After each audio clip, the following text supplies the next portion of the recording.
ಪ್ರದೇಶ ಸಮಾಚಾರ ಓದುತ್ತಿರುವವರು ಎಸ್ ಶಾಂತರಾಜು. ಮುಖ್ಯಾಂಶಗಳು: ಪ್ರತಿಪಕ್ಷಗಳ ಅಹೋರಾತ್ರಿ ಧರಣಿ ಹಿನ್ನೆಲೆ ವಿಧಾನಸಭೆ ಕಲಾಪ ಅನಿರ್ದಿಷ್ಟಾವಧಿಗೆ ಮುಂದೂಡಿಕೆ. 175 ತಾಲೂಕುಗಳಲ್ಲಿ ಮಳೆ ಕೊರತೆ, ಉಪಮುಖ್ಯಮಂತ್ರಿ ಡಾ ಜಿ. ಪರಮೇಶ್ವರ್ ವಿಧಾನಸಭೆಯಲ್ಲಿ ಮಾಹಿತಿ. H1N1 ಜ್ವರದ ಬಗ್ಗೆ ಆತಂಕ ಬೇಡ, ಎಚ್ಚರಿಕೆ ಇರಲಿ, ಆರೋಗ್ಯ ಸಚಿವರ ಸಲಹೆ. ಮತದಾರರ ಕರಡು ಪಟ್ಟಿ ಪ್ರಕಟಿಸಿದ ಚುನಾವಣಾ ಆಯೋಗ ಸೆಪ್ಟೆಂಬರ್ 23ರ ಒಳಗೆ ಆಕ್ಷೇಪಣೆ ಸಲ್ಲಿಸಲು ಅವಕಾಶ.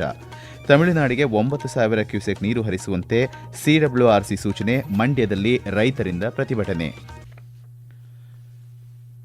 ಸಚಿವ ಬಿ. ನಾಗೇಂದ್ರ ರಾಜೀನಾಮೆಗೆ ಆಗ್ರಹಿಸಿ ಪ್ರತಿಪಕ್ಷಗಳು ಅಹೋರಾತ್ರಿ ಧರಣಿ ನಡೆಸಲು ನಿರ್ಧಾರ ಕೈಗೊಂಡ ಹಿನ್ನೆಲೆಯಲ್ಲಿ ವಿಧಾನಸಭೆ ಕಲಾಪವನ್ನು ಅನಿರ್ದಿಷ್ಟಾವಧಿಗೆ ಮುಂದೂಡಲಾಗಿದೆ. ಸಭಾಧ್ಯಕ್ಷ ಜಿಎಸ್ ಪಾಟೀಲ್ ಕಲಾಪವನ್ನು ಅನಿರ್ದಿಷ್ಟಾವಧಿಗೆ ಮುಂದೂಡಲಾಗುವುದು ಎಂದು ಘೋಷಿಸಿದ್ದಾರೆ.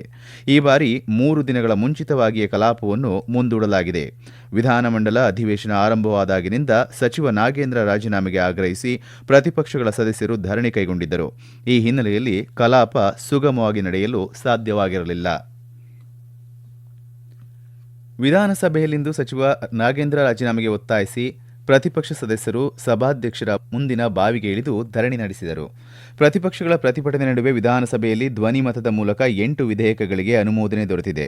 ಬಳಿಕ ಹಿರಿಯ ಸದಸ್ಯ ಬಸವನಗೌಡ ಪಾಟೀಲ್ ಯತ್ನಾಳ್ ಮಾತನಾಡಿ, ರಾಜ್ಯದಲ್ಲಿ ಭೀಕರ ಬರಗಾಲ ಪರಿಸ್ಥಿತಿ ಎದುರಾಗಿದ್ದು ಜನ ಜಾನುವಾರುಗಳು ತತ್ತರಿಸುತ್ತಿವೆ.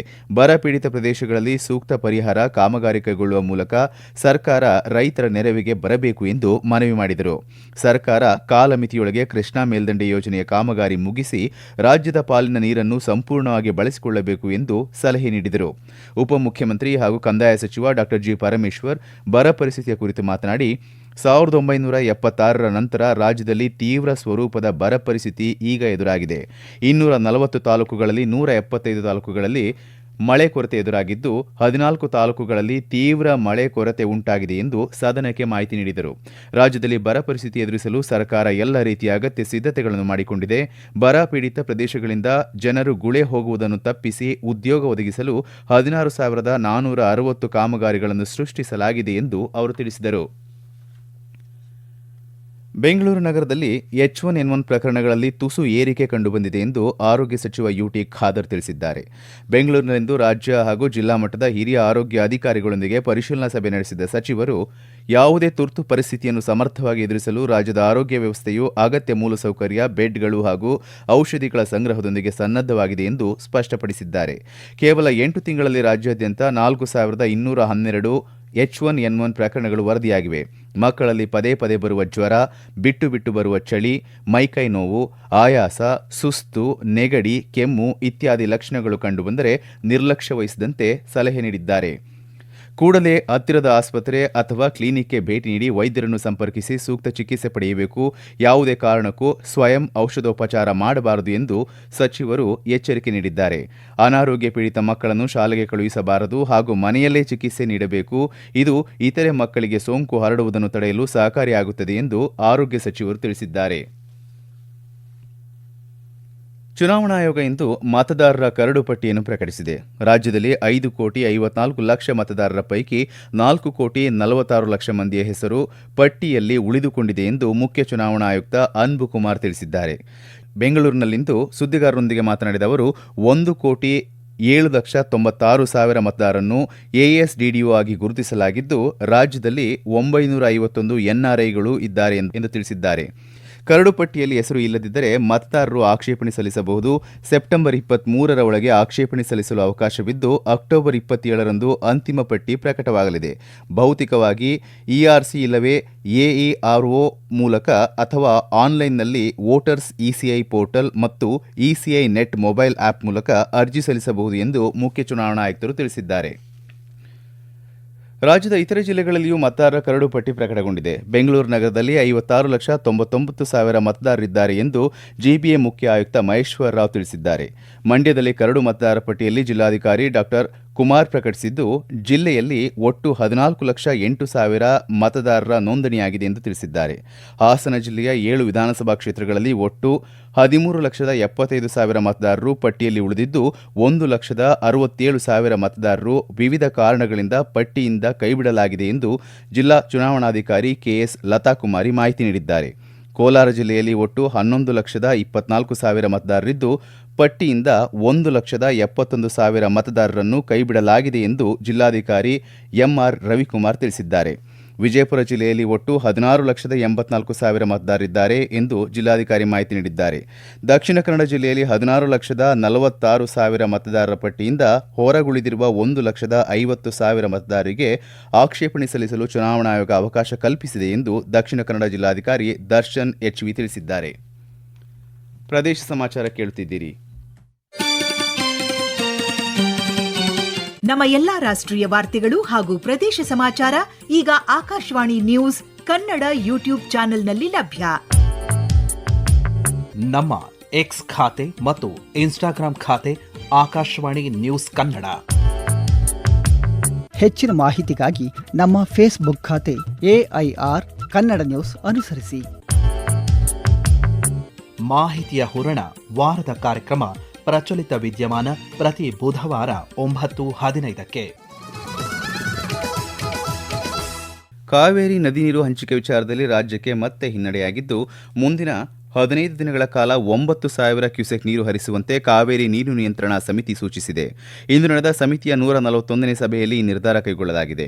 ಈ ಅವಧಿಯಲ್ಲಿ ಬಿಳಿಗುಂಡ್ಲುವಿನ ಹರಿವನ್ನು 9,000 ಕ್ಯೂಸೆಕ್ ಮಟ್ಟದಲ್ಲಿ ಖಾತ್ರಿಪಡಿಸುವ ಜವಾಬ್ದಾರಿ ಕರ್ನಾಟಕದ ಪ್ರತಿನಿಧಿಗಳ ಮೇಲಿದೆ ಎಂದು ಆದೇಶದಲ್ಲಿ ತಿಳಿಸಲಾಗಿದೆ. ಎರಡೂ ರಾಜ್ಯಗಳ ವಾದವನ್ನು ಪರಿಶೀಲಿಸಿದ ಪ್ರಾಧಿಕಾರ ಅಂತಿಮವಾಗಿ 9,000 ಕ್ಯೂಸೆಕ್ ನೀರು ಹರಿಸಲು ಸೂಚಿಸಿದೆ. ಈ ನಡುವೆ ಕಾವೇರಿ ನೀರು ಹಂಚಿಕೆ ಸಂಬಂಧ ತಮಿಳುನಾಡು ಸಲ್ಲಿಸಿರುವ ಅರ್ಜಿಯನ್ನು ಪರಿಶೀಲನೆ ನಡೆಸಿದ ಸುಪ್ರೀಂ ಕೋರ್ಟ್ ಇದೇ 31ಕ್ಕೆ ವಿಚಾರಣೆ ಮುಂದೂಡಿದೆ. ಉಭಯ ರಾಜ್ಯಗಳು ಅಂಕಿಅಂಶಗಳೊಂದಿಗೆ ಹಾಜರಾಗುವಂತೆ ಸೂಚಿಸಿದೆ. ತಮಿಳುನಾಡಿಗೆ ಕಾವೇರಿ ನೀರು ಬಿಡುಗಡೆ ಖಂಡಿಸಿ ಕನ್ನಡಪರ ಹಾಗೂ ರೈತಪರ ಸಂಘಟನೆಗಳು ಇಂದು ಮಂಡ್ಯ ನಗರದ ಜಯಚಾಮರಾಜೇಂದ್ರ ಒಡೆಯರ್ ವೃತ್ತದಲ್ಲಿ ರಸ್ತೆ ತಡೆ ನಡೆಸಿದರು. ರಾಜ್ಯದಲ್ಲಿ ಕುಡಿಯುವ ನೀರಿಗೆ ಹಾಗೂ ಬೆಳೆಗಳಿಗೆ ನೀರಿಲ್ಲದೆ ಸಮಸ್ಯೆ ಇರುವಾಗ ತಮಿಳುನಾಡಿಗೆ ನಿತ್ಯ ನೀರು ಬಿಡುವುದು ಎಷ್ಟು ಸರಿ ಎಂದು ಹೋರಾಟಗಾರರು ಪ್ರಶ್ನಿಸಿದರು. ತಮಿಳುನಾಡಿಗೆ ಕಾವೇರಿ ನೀರು ಬಿಡುಗಡೆ ಹಾಗೂ ಮೇಕೆದಾಟು ಯೋಜನೆ ಶೀಘ್ರ ಪ್ರಾರಂಭಕ್ಕೆ ಒತ್ತಾಯಿಸಿ ಕನ್ನಡಪರ ಹೋರಾಟಗಾರ ವಾಟಾಳ್ ನಾಗರಾಜ್ ನೇತೃತ್ವದಲ್ಲಿ ನಾಳೆ ಮಧ್ಯಾಹ್ನ ಕೆಆರ್ಎಸ್ ಅಣೆಕಟ್ಟೆಗೆ ಮುತ್ತಿಗೆ ಹಾಕಲು ನಿರ್ಧರಿಸಲಾಗಿದೆ. ಈ ಹಿನ್ನೆಲೆಯಲ್ಲಿ ಮುನ್ನೆಚ್ಚರಿಕಾ ಕ್ರಮವಾಗಿ ಅಣೆಕಟ್ಟೆಯ ಗೇಟ್ ಹಾಗೂ ಸುತ್ತಮುತ್ತ ನಿಷೇಧಾಜ್ಞೆ ಜಾರಿಗೊಳಿಸಲಾಗಿದೆ. ಚಾಮರಾಜನಗರದ ಹನೂರು ಶೂಟೌಟ್ ಪ್ರಕರಣಕ್ಕೆ ಸಂಬಂಧಿಸಿದಂತೆ 3 ಆರೋಪಿಗಳ ಮರಣೋತ್ತರ ಪರೀಕ್ಷೆ ವರದಿ ಬಹಿರಂಗವಾಗಿದೆ. ಮರಣೋತ್ತರ ವರದಿಯಲ್ಲಿ ಮೃತ ಕುಮಾರ್ನ ಒಳ ಉಡುಪಿನಲ್ಲಿ ಹೆಡ್ ಟಾರ್ಚ್, ಬೆಂಕಿ ಪೊಟ್ಟಣ, ಬೀಡಿ ಇದ್ದಿರುವ ಬಗ್ಗೆ ಉಲ್ಲೇಖವಾಗಿದ್ದು, ಈತನ ಎದೆಗೆ ಗುಂಡು ಹಾರಿಸಲಾಗಿದೆ. ಆಂತೋಣಿ ಸ್ವಾಮಿ ಮರಣೋತ್ತರ ವರದಿಯಲ್ಲಿ ಎದೆ ಮತ್ತು ಕುತ್ತಿಗೆ ಭಾಗಕ್ಕೆ ಗುಂಡುಗಳು ಬಿದ್ದಿದ್ದು, ಈತನ ಒಳ ಉಡುಪಿನಲ್ಲಿ ಅಲ್ಯೂಮಿನಿಯಂನ 9 ಪ್ರೈಮರ್ಗಳು ಪತ್ತೆಯಾಗಿವೆ. ಪೀಟರ್ ಮರಣೋತ್ತರ ವರದಿಯಲ್ಲೂ ಎದೆ, ಕುತ್ತಿಗೆ ಹಾಗೂ ತೊಡೆ ಭಾಗಕ್ಕೆ ಗುಂಡು ಹಾರಿಸಲಾಗಿದೆ ಎಂದು ವರದಿಯಲ್ಲಿ ಉಲ್ಲೇಖಿಸಲಾಗಿದೆ. ಈ ನಡುವೆ ಪೊಲೀಸರು ತನಿಖೆ ಮುಂದುವರೆಸಿದ್ದು, ಪ್ರಕರಣದ ವೇಳೆ ಸ್ಥಳದಲ್ಲಿದ್ದ 12 ಮಂದಿ ಅರಣ್ಯ ಸಿಬ್ಬಂದಿ ಹಾಗೂ ಘಟನೆಯ ಪ್ರತ್ಯಕ್ಷದರ್ಶಿ ಮತ್ತು ಆರೋಪಿಯಾಗಿರುವ ಮರಿಯಮಂಗಲದ ಮಹಿಮಾ ದಾಸ್ನ ಹೇಳಿಕೆಯನ್ನು ತನಿಖಾಧಿಕಾರಿಗಳು ಪಡೆದಿದ್ದಾರೆ. ರಾಜ್ಯದಲ್ಲಿನ ಬೌದ್ಧ ಸಮುದಾಯದ ಅಭಿವೃದ್ಧಿಗಾಗಿ ನೂತನವಾಗಿ ಘೋಷಿಸಲಾಗಿರುವ ಬೌದ್ಧ ಅಭಿವೃದ್ಧಿ ನಿಗಮವನ್ನು ಸಮಾಜ ಕಲ್ಯಾಣ ಇಲಾಖೆಯಿಂದ ಹಿಂಪಡೆದು ಅಲ್ಪಸಂಖ್ಯಾತರ ಕಲ್ಯಾಣ ಇಲಾಖೆ ಅಡಿಯಲ್ಲೇ ಸ್ಥಾಪಿಸಬೇಕೆಂದು ಬೌದ್ಧ ಭಿಕ್ಕುಗಳ ನಿಯೋಗವು ಮುಖ್ಯಮಂತ್ರಿ ಡಿಕೆ ಶಿವಕುಮಾರ್ ಅವರಿಗೆ ಇಂದು ಮನವಿ ಸಲ್ಲಿಸಿತು. ದೇಶದ ವಿವಿಧ ರಾಜ್ಯಗಳ ಬೌದ್ಧ ಭಿಕ್ಕುಗಳನ್ನೊಳಗೊಂಡ ನಿಯೋಗವು ರಾಜ್ಯದಲ್ಲಿ ಕ್ರಿಶ್ಚಿಯನ್ ಅಭಿವೃದ್ಧಿ ಪ್ರಾಧಿಕಾರದ ಮಾದರಿಯಲ್ಲೇ ಅಲ್ಪಸಂಖ್ಯಾತರ ಕಲ್ಯಾಣ ಇಲಾಖೆ ಅಡಿಯಲ್ಲಿಯೇ ತರಬೇಕು ಎಂದು ಮನವಿ ಮಾಡಿದೆ. ಬೆಂಗಳೂರು ನಗರದ 5 ನಗರ ಪಾಲಿಕೆಗಳ ವ್ಯಾಪ್ತಿಯಲ್ಲಿ ಸ್ವಚ್ಛಗೊಳಿಸಬೇಕಾದ ಖಾಲಿ ನಿವೇಶನಗಳನ್ನು ಗುರುತಿಸಿ ತ್ವರಿತವಾಗಿ ಸ್ವಚ್ಛತಾ ಕಾರ್ಯ ಕೈಗೊಳ್ಳುವಂತೆ ಗ್ರೇಟರ್ ಬೆಂಗಳೂರು ಅಭಿವೃದ್ಧಿ ಸಚಿವ ಕೃಷ್ಣ ಬೈರೇಗೌಡ ಅಧಿಕಾರಿಗಳಿಗೆ ಸೂಚನೆ ನೀಡಿದ್ದಾರೆ. ಅಧಿಕಾರಿಗಳೊಂದಿಗೆ ಇಂದು ನಡೆದ ವರ್ಚುವಲ್ ಸಭೆಯನ್ನು ಉದ್ದೇಶಿಸಿ ಅವರು ಮಾತನಾಡಿದರು. ದೇಶದ ವೈವಿಧ್ಯಮಯ ಬುಡಕಟ್ಟು ಸಮುದಾಯಗಳ ಭಾಷೆಗಳು, ಉಪಭಾಷೆಗಳು, ಮೌಖಿಕ ಪರಂಪರೆ, ಸಾಂಪ್ರದಾಯಿಕ ಜ್ಞಾನ ಮತ್ತು ಆಚರಣೆಗಳನ್ನು ಸಂರಕ್ಷಿಸುವುದು ಅತ್ಯಗತ್ಯ ಎಂದು ಪರಿಶಿಷ್ಟ ಪಂಗಡಗಳ ಕಲ್ಯಾಣ ಇಲಾಖೆಯ ಸಚಿವ ಟಿ ರಘುಮೂರ್ತಿ ತಿಳಿಸಿದ್ದಾರೆ. ಕೊನೆಯಲ್ಲಿ ಮತ್ತೊಮ್ಮೆ ಮುಖ್ಯಾಂಶಗಳು. ಪ್ರತಿಪಕ್ಷಗಳ ಅಹೋರಾತ್ರಿ ಧರಣಿ ಹಿನ್ನೆಲೆ ವಿಧಾನಸಭೆ ಕಲಾಪ ಅನಿರ್ದಿಷ್ಟಾವಧಿಗೆ ಮುಂದೂಡಿಕೆ. 175 ತಾಲೂಕುಗಳಲ್ಲಿ ಮಳೆ ಕೊರತೆ, ಉಪಮುಖ್ಯಮಂತ್ರಿ ಡಾ ಜಿ ಪರಮೇಶ್ವರ್ ವಿಧಾನಸಭೆಯಲ್ಲಿ ಮಾಹಿತಿ. H1N1 ಜ್ವರದ ಬಗ್ಗೆ ಆತಂಕ ಬೇಡ, ಎಚ್ಚರಿಕೆ ಇರಲಿ ಆರೋಗ್ಯ ಸಚಿವರ ಸಲಹೆ. ಮತದಾರರ ಕರಡು ಪಟ್ಟಿ ಪ್ರಕಟಿಸಿದ ಚುನಾವಣಾ ಆಯೋಗ. ತಮಿಳುನಾಡಿಗೆ 9,000 ಕ್ಯೂಸೆಕ್ ನೀರು ಹರಿಸುವಂತೆ ಸಿಡಬ್ಲ್ಯೂಆರ್ಸಿ ಸೂಚನೆ, ಮಂಡ್ಯದಲ್ಲಿ ರೈತರಿಂದ ಪ್ರತಿಭಟನೆ. ಇಲ್ಲಿಗೆ ಪ್ರದೇಶ ಸಮಾಚಾರ ಮುಕ್ತಾಯವಾಯಿತು. ನಮ್ಮ ಮುಂದಿನ ವಾರ್ತಾ ಪ್ರಸಾರ 7:35 ನಿಮಿಷಕ್ಕೆ.